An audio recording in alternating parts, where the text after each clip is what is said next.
રાજ્યમાં જમીન કૌભાંડનું ભૂત ફરી ધૂળ્યું છે। એસકે લાંગાના કરોડો રૂપિયાની જમીન પાછી લેવા ખેડૂતો એકઠા થયા છે।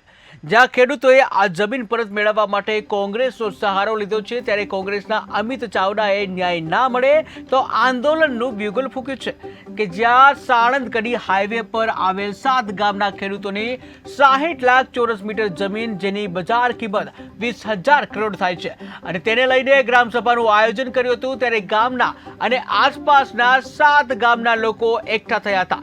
ત્યારે મહિલા અને પુરુષ ખેડૂતો એકઠા થઈને પોતાની જમીન માટે લડવા નિર્ણય કર્યો છે।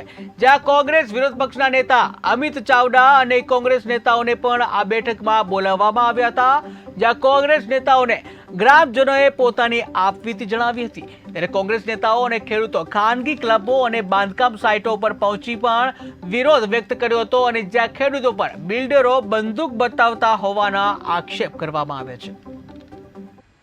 ચારે તરફ ભ્રષ્ટાચારને કારણે જે લોકોના હક અધિકાર છીનવવામાં આવે છે, ઉઘાડી લૂંટ ચાલી રહી છે, ભૂમાફિયાઓ બેફામ થયા છે, અને મુખ્યમંત્રી કાર્યાલયથી શરૂ કરીને નીચેના કર્મચારી અધિકારી સુધીના લોકોની સંડોવણીથી આજે મુલસાણા હોય કે આજુબાજુના 10 ગામની જે 4 પેઢીઓથી જેમાં ખેતી કરતા હતા, ખેડૂત પરિવારનું ગુજરાન ચાલતું હતું, એવી ગાયો માટે એનો હક નહીં આપે તો આવનારા થોડા દિવસોની અંદર આ જ ગામના ખેડૂતોને સાથે રાખી ગાય બચાવો, ગૌચર બચાવો, ખેડૂતોને એનો હક અધિકાર આપો, એના નારા સાથે તમામ ખેડૂત પરિવારો એના ઢોર ઢાકર સાથે ગાંધીનગર તરફ કૂચ કરશે અને વિધાનસભાએ પહોંચીને ન્યાય માગશે।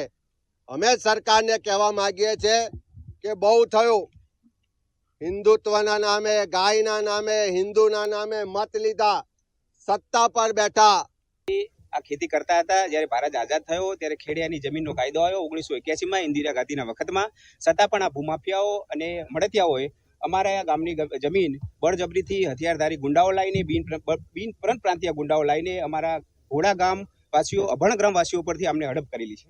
આજે અમે અમારા ગામની જમીન ખેડવા જઈએ છીએ તો અમને સીધી અમારી છાતી ઉપર બંદૂક રાખવામાં આવે છે અને અમને એ ખેતર ઉપર જવા દેવામાં આવતા નથી। આજે મારા દાદાનું નામ 7/12 2024ની સ્થિતિ છે।